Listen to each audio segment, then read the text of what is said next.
إهداء من أختكم أم خالد.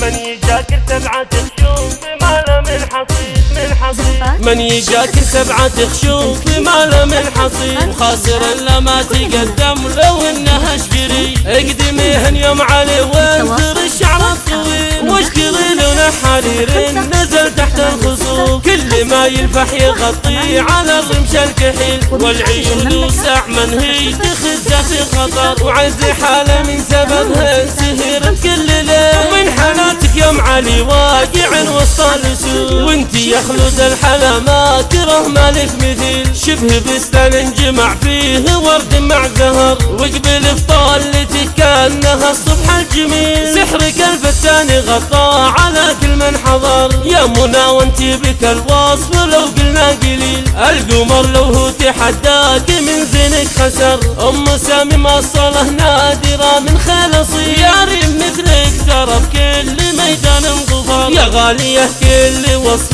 تميز بك جميل دانت ما تنوجد غير في غب البحر وصفها ما بينهن هي من الوزن الثقيل تبهر اللي شافها غالية هي بالسعر هم بناتك يا حمداه ولك قدر جليل ودرة مثلك ومثلك اندرر وام خالد طيبها فالبشر ملا مثيل حيها بنت الاكابر هل الفعل النبيل وام يوسف الجزاير لها عز حصيل بنت عز طيبها فارق بين البشر والو ابراهيم مباه من الخير الكثير يا جغيف مثلكم لا الشعر عز وفخر بل كرم معروف مثلك ولا هو بالبخيل بالخصال الطيب والله انك مشتهر من يجاك سبعة خشوم بماله من حصيد وخاسر الا ما تقدم لو انها اشجري اقدميهن يوم علي وانثر الشعر الطويل واشتري لونه حرير نزل تحت الخصوم كل ما يلفح يغطي على الرمش الكحيل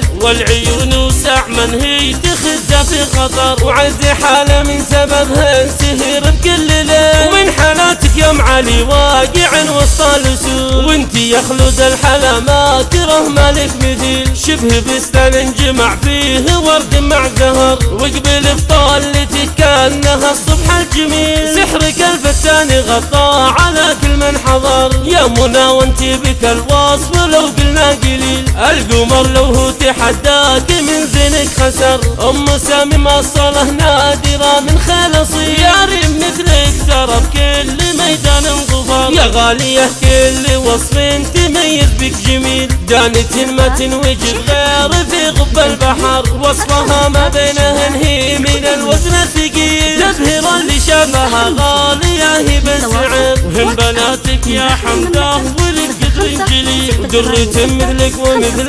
مثلك اندرر وام خالد طيبها فالبشر ملا مثيل حيها بنت الاكابر هل الفعل النبيل وام يوسف الجزاير لها عز حصيل بنت عز طيبها فارق بين البشر والو ابراهيم مباه من الخير الكثير يا جغيف مثلكم لا الشعر عز وفخر بل كرم معروف مثلك ولا هو بالبخيل بالخصال الطيب والله انك مشتهر